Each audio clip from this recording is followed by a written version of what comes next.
Bonjour les amis, aujourd'hui je vais vous montrer comment colorier un tournesol. Nous allons poursuivre ensemble le coloriage de cette magnifique illustration de Davlina Art que vous pouvez trouver sur son Etsy shop, je vous mets le lien en barre d'infos. Je vous montrerai les différentes étapes pour avoir un tournesol bien lumineux et assez réaliste. Ensuite nous continuerons ensemble le coloriage de cette page pour terminer la partie motif. Je vais vous épargner une longue vidéo d'application de gesso. Sachez simplement que vous essayez de faire des couches les plus uniformes possibles, les plus plates possibles avec le moins de traits de pinceau et bien sûr vous évitez, si vous faites comme moi le gesso après avoir colorié, vous évitez d'appliquer du gesso sur les motifs que vous avez déjà coloriés bien entendu. Et voilà les amis, j'ai mis du gesso sur toute la page, ensuite je l'ai simplement mise en dessous d'un livre pour qu'elle redevienne bien plate. Donc ça ne se voit pas que j'ai mis du gesso, mais ça va donner une couleur beaucoup plus intensive au crayon que je vais mettre dessus. Donc vous pouvez déjà préparer ces couleurs-ci que je vous ai mis ici. Ce sont les couleurs que nous allons utiliser pour le tournesol. Et je vais commencer avec le Dark Chrome Yellow. Je prends une petite feuille blanche pour venir protéger la partie que j'ai déjà coloriée. Et j'utilise le Dark Chrome Yellow en Faber-Castell Polychromos. Donc j'ai bien taillé la pointe pour venir tout simplement souligner les petites lignes que Davlina Art a déjà mise sur son tournesol, les lignes du bas.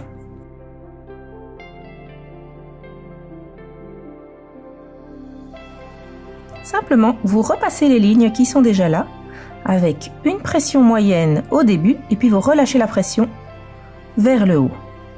Comme je vous ai déjà montré, je vais vous le montrer ici sur la feuille. Donc vous appuyez bien au début et hop, vous relâchez. Vous voyez, ça donne un trait qui est de plus en plus fin et de plus en plus clair.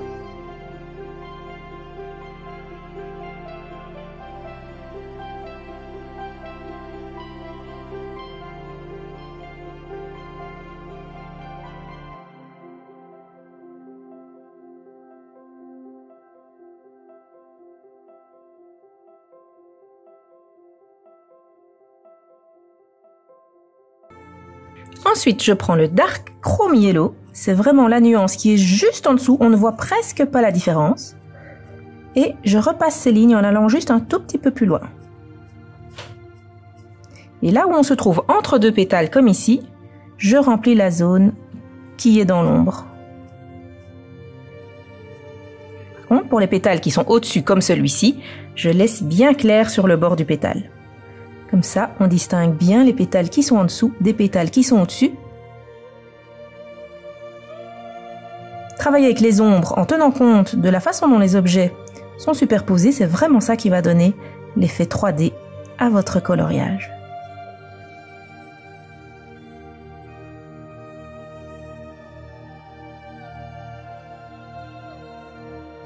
Vraiment, n'allez pas jusqu'au tout au-dessus. Avec le trait, on va plus ou moins jusqu'à la moitié du pétale, même pas aussi loin que la moitié, je dirais.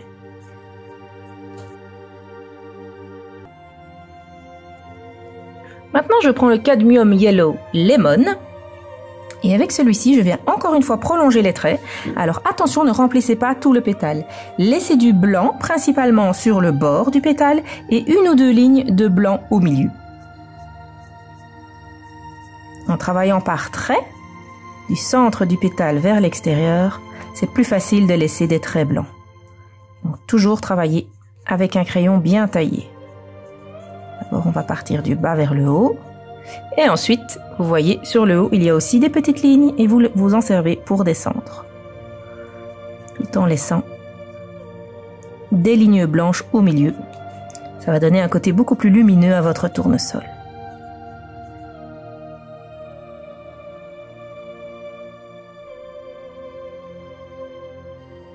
Alors, c'est toujours plus facile de retirer des lignes blanches que d'en ajouter. On a ma petite Penny qui vient nous dire bonjour, comme d'habitude. Bonjour ma chérie. Donc, laissez pas mal de lignes blanches au début et ensuite, eh bien, vous pourrez les effacer si vous trouvez qu'il y en a trop. Plutôt que de mettre beaucoup de couleurs jaunes et puis d'être un petit peu déçu parce que vous n'avez plus assez de lignes blanches. Donc, comme moi je travaille couche par couche, c'est pas un souci. Je laisse beaucoup de zones blanches au début et je verrai le résultat final et puis je viendrai combler selon ce que j'estime nécessaire.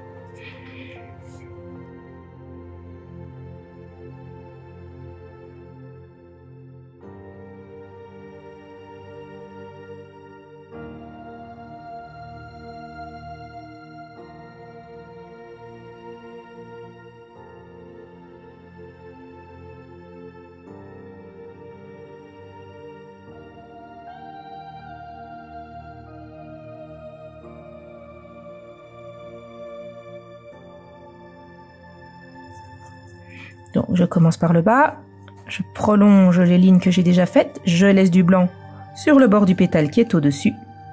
Et ensuite, je fais des lignes qui vont du haut vers le milieu.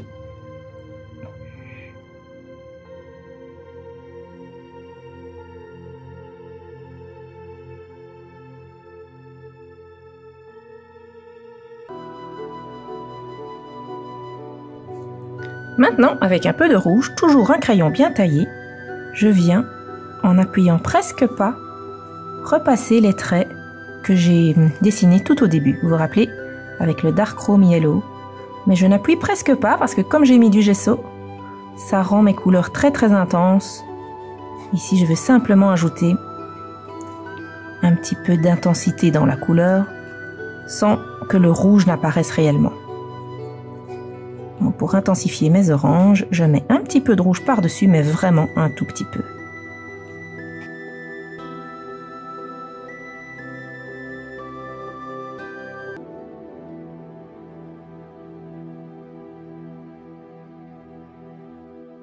Et maintenant, j'utilise le terracotta pour venir ombrer dans le bas du pétale les parties qui sont derrière les autres pétales.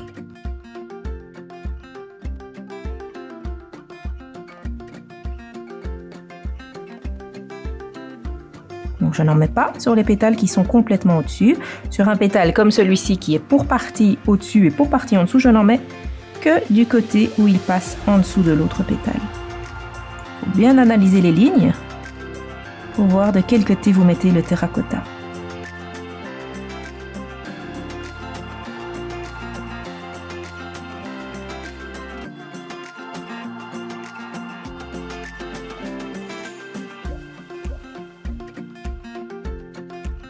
Je travaille toujours avec un crayon bien pointu pour pouvoir faire des lignes fines. Pour ça, les Faber-Castell sont vraiment bien parce qu'on peut les tailler très pointus. Et du coup, ça permet de faire des lignes très fines. Le gesso, quand on utilise du gesso, ça met des petites miettes de crayon sur le papier. Donc, utilisez bien une brosse à maquillage ou un pinceau. Vous pouvez aussi faire avec un pinceau de peinture pour enlever ces petites miettes. Ne le faites pas avec la main. Sinon, vous risquez de faire des traces si la miette s'écrase sur le papier. Alors, j'utilise le terracotta aussi pour refaire le contour. Je vais retailler mon crayon pour qu'il soit vraiment bien pointu. Pour redessiner le contour du pétale qui a été atténué par le gesso.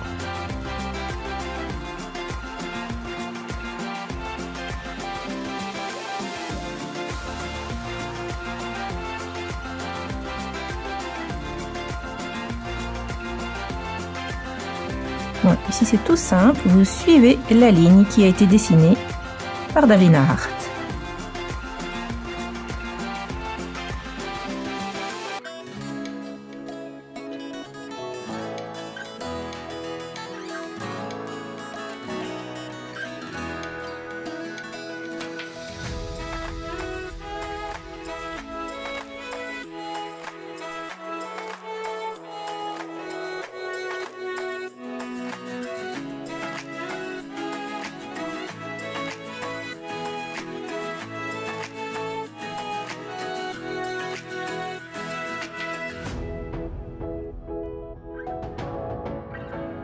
Et maintenant, je viens un tout petit peu accentuer les ombres avec l'Indian Red. Donc, le début de chaque pétale, déjà, je le fais à l'Indian Red. Pour donner plus de profondeur là où le pétale est foncé. Et ensuite, je viendrai ajouter une légère couche d'Indian Red là où j'ai mis du terracotta, c'est-à-dire dans les parties qui sont dans l'ombre.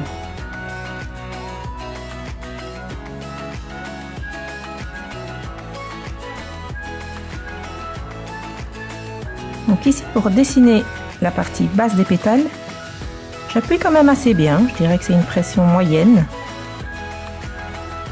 Pour que le trait soit bien net. Et ensuite, j'appuie de moins en moins pour pouvoir l'estomper vers le terracotta qui est au-dessus.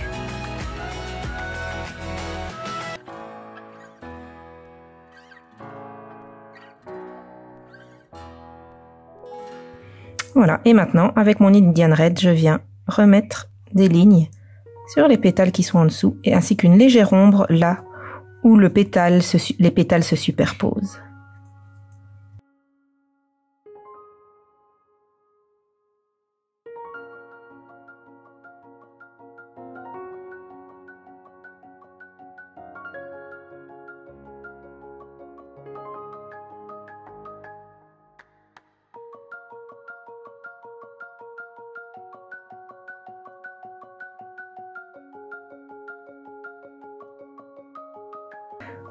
Ensuite, maintenant que j'ai mis une ombre, je viens la blender avec une nuance qui est plus claire dans ma séquence de couleurs. Et ici, je choisis le Dark Cadmium Yellow.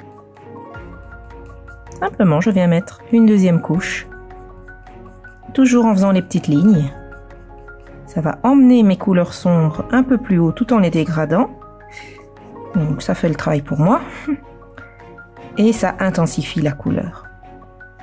Ici, je vais jusque maximum la moitié de la hauteur du pétale, puisque je veux qu'il soit bien clair à son extrémité.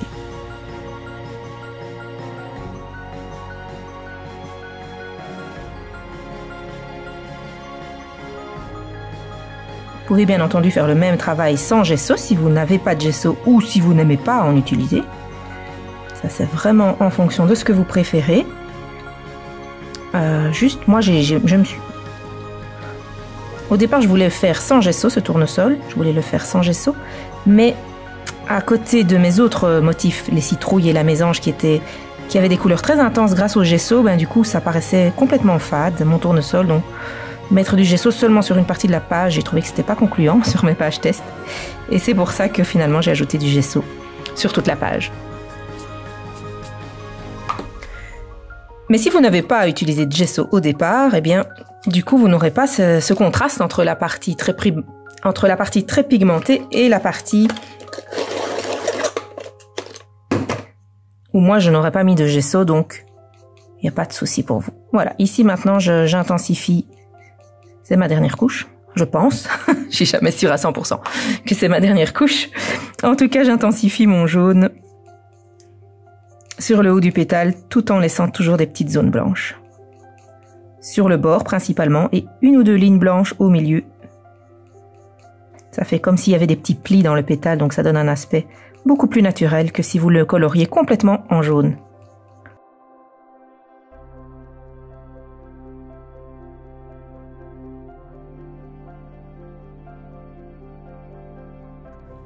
Si vous aimez colorier les tournesols, j'ai aussi fait un tutoriel comment colorier un tournesol au Derwent Intense. Donc j'ai fait les pétales au Derwent Intense.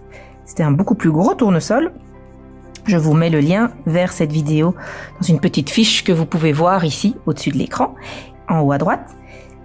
Et donc vous pouvez aller voir cette vidéo sur comment colorier les pétales de tournesol au Derwent Intense. Et sur cette vidéo-là, comme c'était un tournesol beaucoup plus gros, que j'avais dessiné moi-même, j'avais dessiné vraiment un dégradé sur chaque pétale. J'avais dessiné vraiment un dégradé sur chaque petite graine de tournesol ici dans le centre. Donc ici, je vais pas faire comme ça évidemment, puisque le tournesol est plus petit.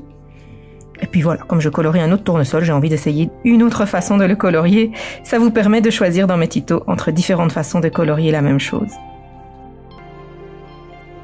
Voilà, mes pétales me paraissent bien comme ça. Il y a juste une couleur que j'aimerais ajouter et c'est une couleur Prismacolor. C'est le jaune citron qui correspond un petit peu à la couleur Polychromos qui s'appelle aussi jaune citron. Mais je trouve que le jaune des Prismacolor a une couleur quand même beaucoup plus vive. Vous voyez, il est beaucoup plus vif. Il est moins chaud que le jaune des Polychromos. Donc ici au-dessus c'est Prismacolor et là en dessous c'est Polychromos. Et donc j'ai envie pour ajouter un petit côté soleil de mettre quelques traits ici au jaune citron de chez Prismacolor. Toujours la même technique. Je trace des lignes qui vont de la base du pétale vers l'extrémité.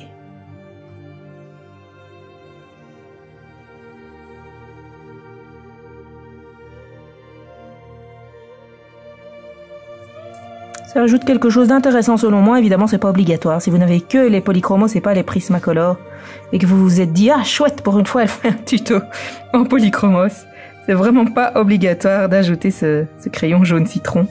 C'est juste pour la petite touche finale, comme j'aime bien mettre dans mes coloriages. J'aime toujours soigner les petits détails. voilà, on a fait le tour. On va maintenant passer au centre du tournesol. Et pour le centre, je vais prendre ces trois couleurs-ci. Donc c'est Terracotta, Indian Red et Walnut Brown. Et c'est possible que j'ajouterai un petit peu d'orange à la fin. Ça dépendra de l'aspect que ça prend sur le papier.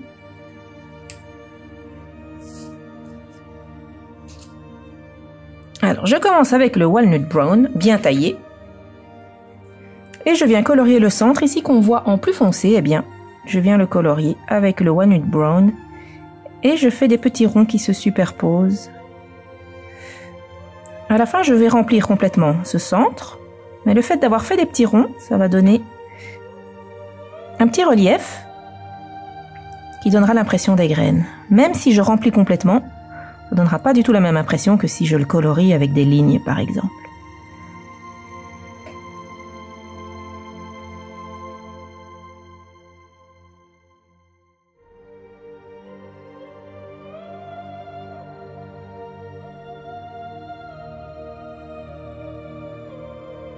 Et je fais pareil à l'extérieur, je fais des petits ronds ici pour marquer la limite avec les pétales.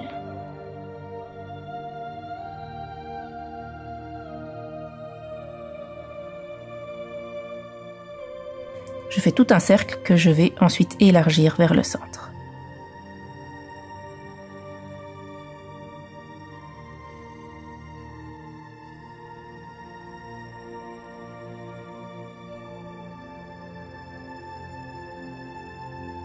C'est pas grave s'il y a un petit peu de blanc entre vos ronds et le début des pétales. Nous viendrons les combler avec des tout petits traits de Walnut Brown pour faire la jonction entre les deux.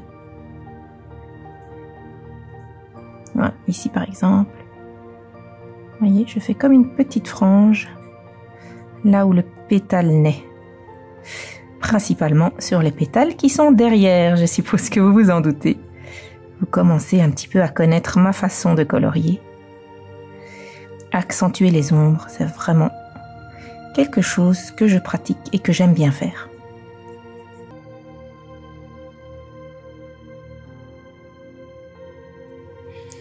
Et voilà, on a fait le tour, donc je viens faire un deuxième et un troisième rang de petits ronds avec mon Walnut Brown.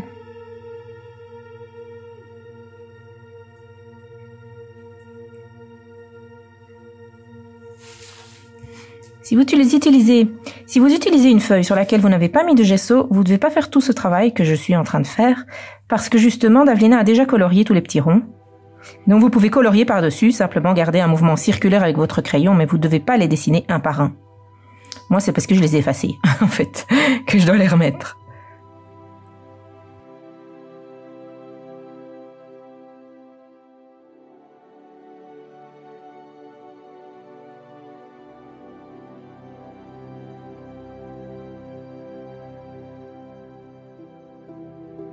Ensuite, j'ajoute un rang vers l'intérieur, mais en remplissant beaucoup moins les ronds, puisque ça va être ma zone intermédiaire avec la couleur suivante. Vous voyez, je fais des ronds beaucoup plus... Je fais des ronds l'un à côté de l'autre, donc je fais des ronds qui ne se superposent pas. Et comme ça, ça sera ma transition avec la couleur plus claire.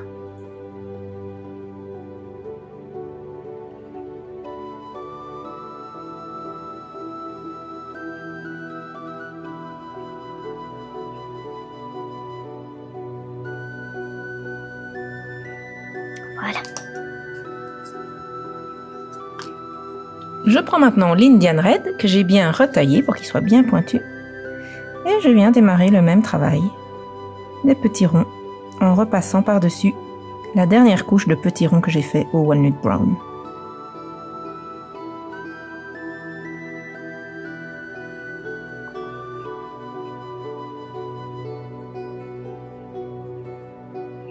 Je ne vais pas aller jusqu'au centre puisque je voudrais encore mettre une couleur plus claire par la suite.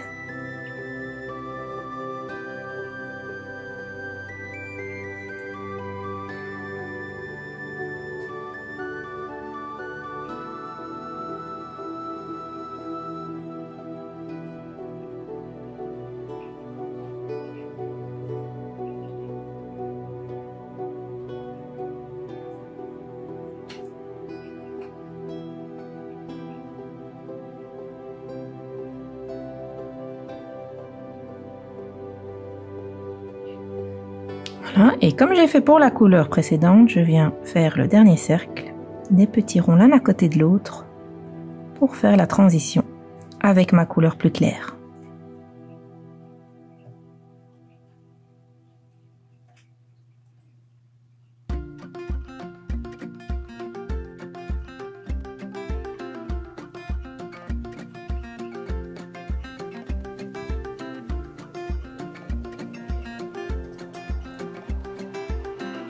Et maintenant, je prends le terracotta et je fais exactement la même chose, en laissant seulement une bande blanche autour du centre.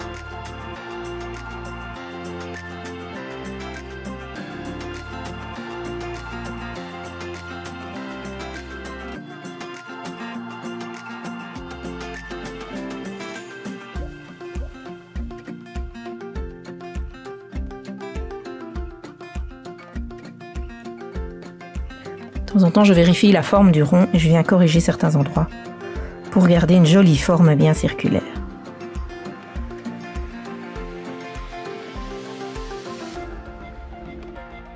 Et le dernier cercle, ou les deux derniers cercles, ça dépend un petit peu de la taille, je fais, comme j'ai fait pour les deux précédentes couleurs, simplement des ronds l'un à côté de l'autre.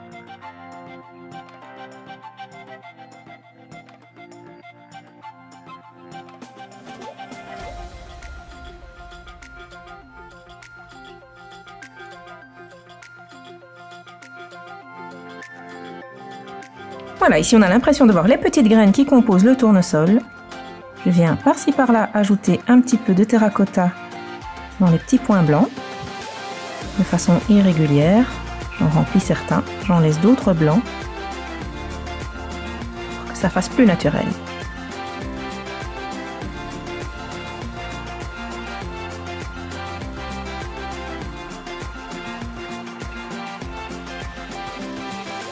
Je dessine simplement des points, je ne viens pas blender la couleur, sinon je vais perdre l'effet des petits ronds que j'ai fait au walnut brown.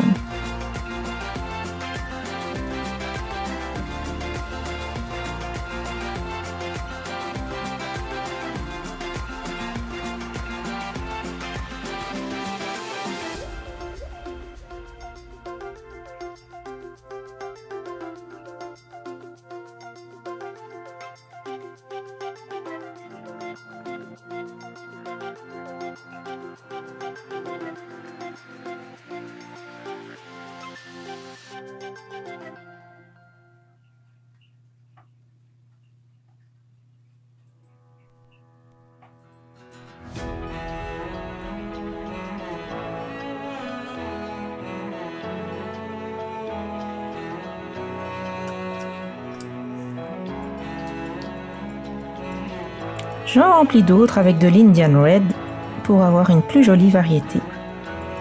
Je fais des petits points par-ci par-là avec mon Indian Red. Même en faire quelques-uns dans la partie plus claire.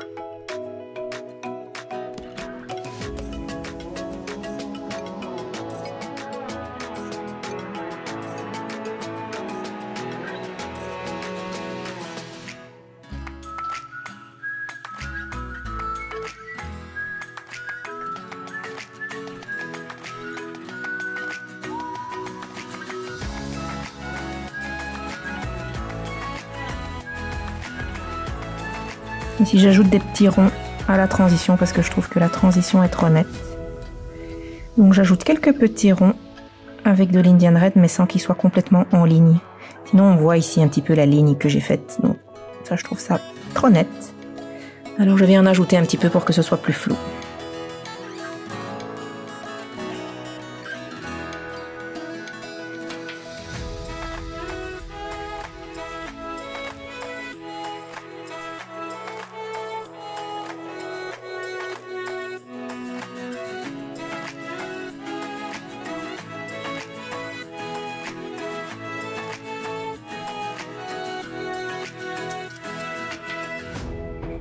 Maintenant, je viens atténuer le côté blanc de mon centre avec un tout petit peu Dark Cadmium Yellow. Toujours la même technique, je dessine des petits ronds.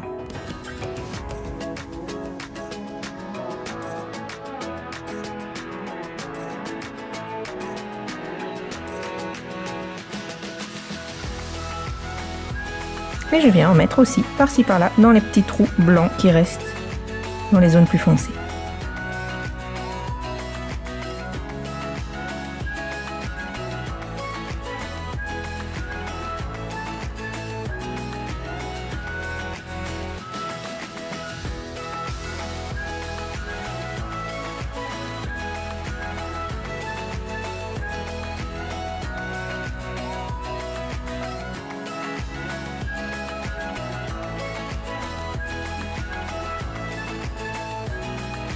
Voilà, il y a bien un aspect de relief comme ce que j'avais envie. Maintenant, je viens juste souligner le bord avec un petit peu de noir.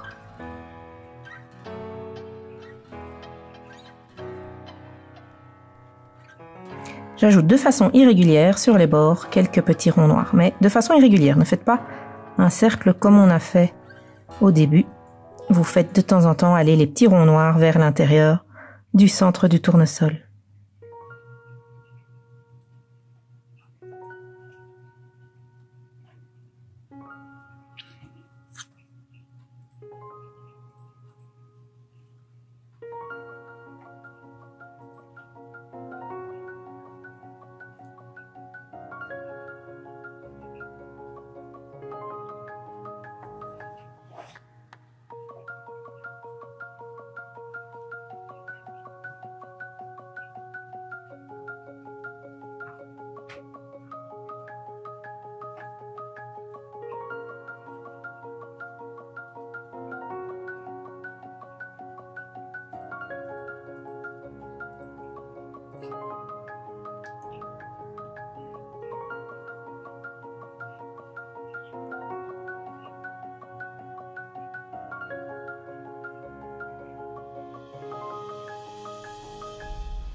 Et je fais pareil ici sur le bord de la partie qui est complètement centrale.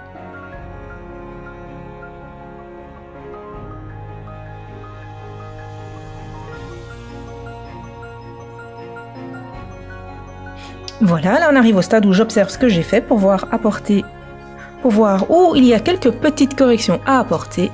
Et je trouve ici que la transition est trop brutale entre cette partie-là et cette partie-ci. Donc je viens ajouter quelques petits ronds avec l'Indian Red pour atténuer la transition. Sans appuyer, puisqu'on est dans la partie plus claire, mais simplement pour diminuer le contraste et avoir une transition plus douce.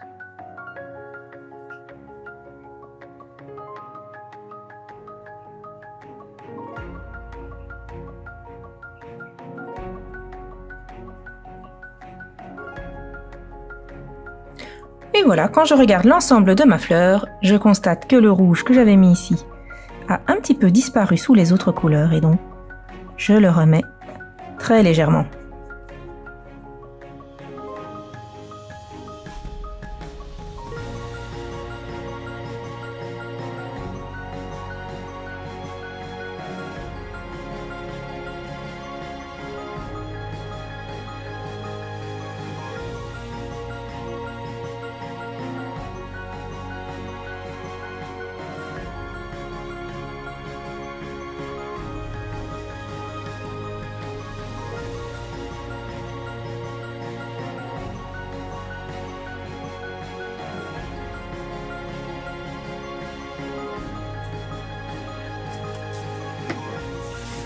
Voilà ma fleur de tournesol, on va regarder comment elle donne avec le reste du coloriage.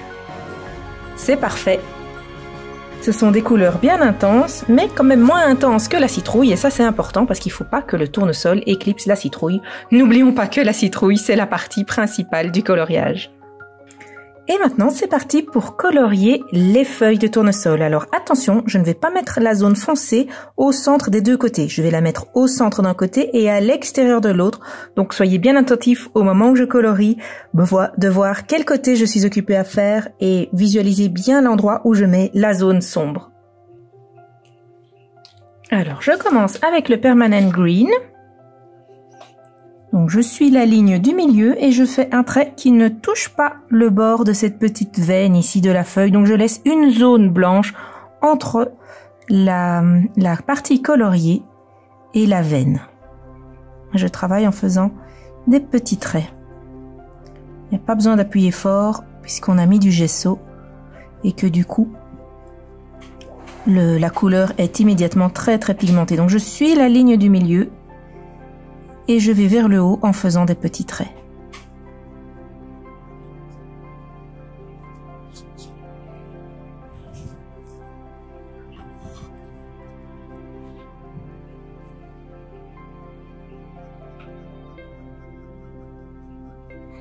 Et je m'arrête avant de toucher la veine suivante.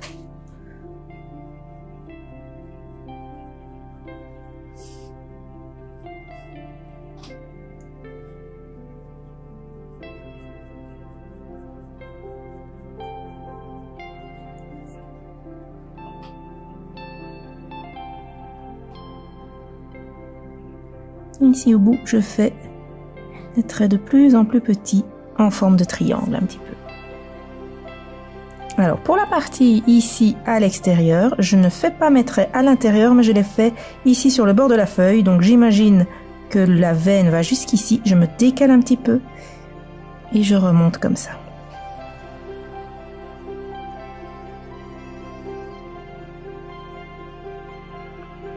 Et je laisse une zone claire au centre de la feuille.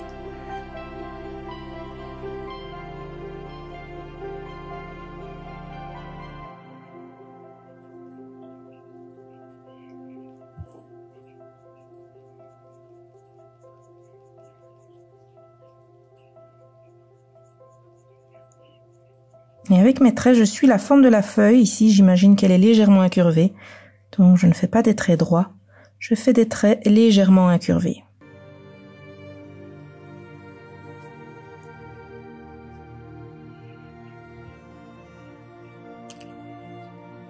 Ensuite, je prends le grass green. Je repasse ce que j'ai fait en allant un tout petit peu plus loin. Mais pas jusqu'au bord de la feuille.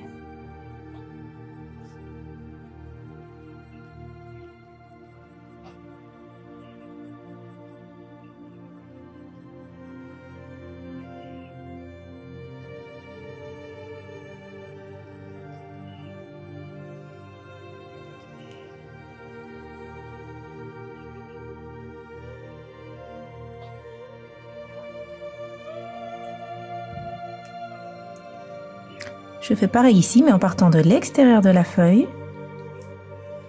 Je repasse ce que j'ai fait et je vais un peu plus loin vers le milieu.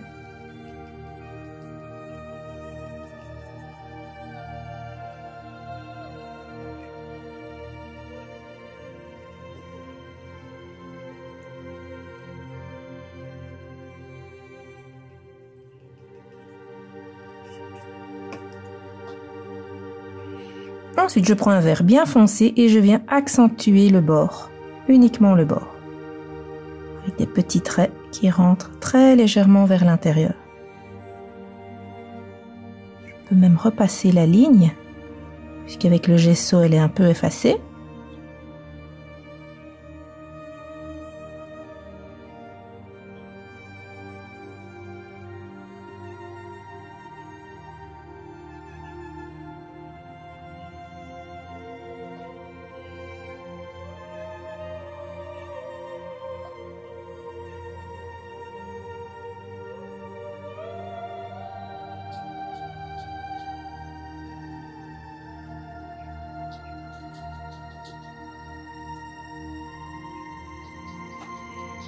Pareil ici à l'intérieur, je pars du trait central et je viens accentuer le tout début de la zone d'ombre.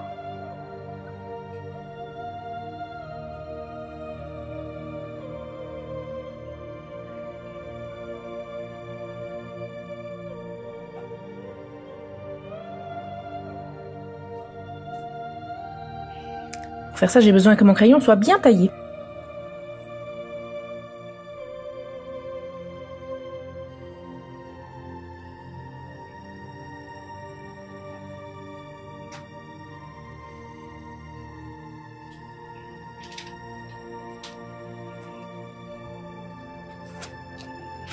Je viens blender tout ça avec un peu de light green et je l'emmène encore un petit peu plus loin vers le centre en laissant malgré tout une zone claire au milieu.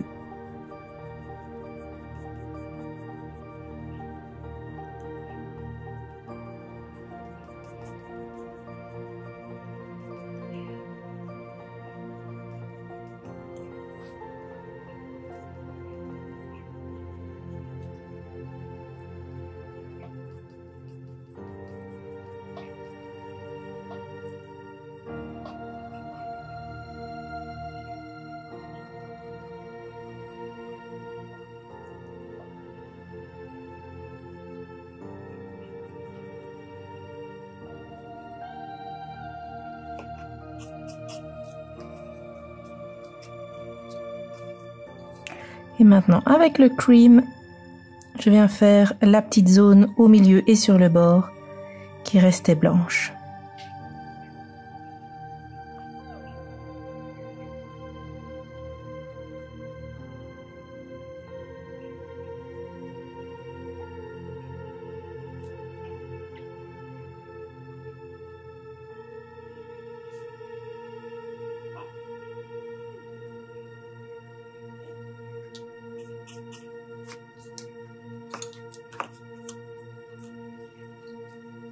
Et puis j'utilise l'Ivory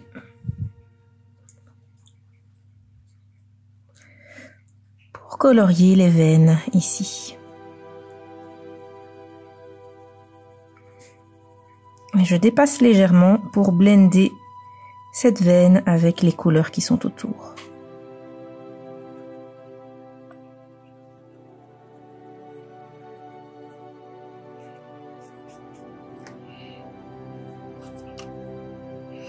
Je vais faire une petite correction ici. Et j'en profite pour affiner légèrement les veines que j'avais laissées en clair. Vous voyez que cette technique de mettre l'ombre pas au milieu des deux côtés, mais au milieu d'un côté et à l'extérieur de l'autre, en fait, ça donne vraiment un relief à votre feuille. Ça donne une impression qu'elle est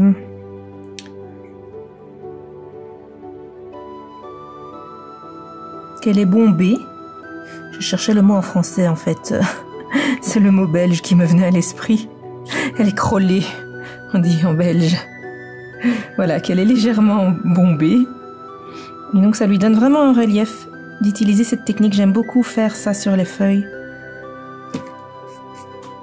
pour leur donner un aspect beaucoup plus en 3 dimensions. Mais c'est tout simple, on fait la même chose sur la deuxième feuille.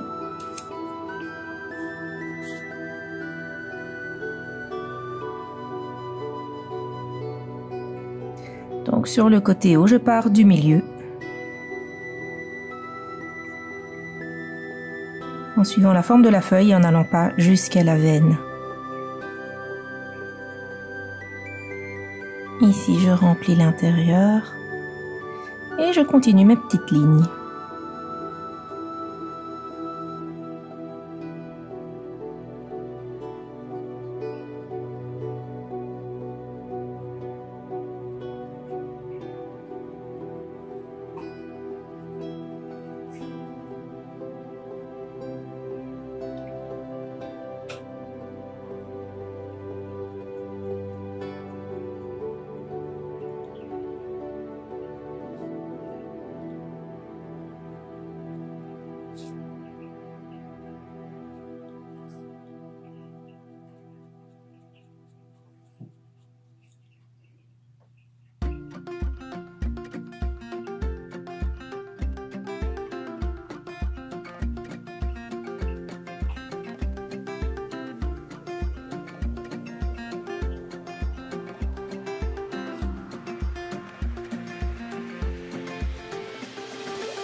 Et pour terminer, je viens ajouter juste quelques ombres avec un crayon bien pointu au Walnut Brown.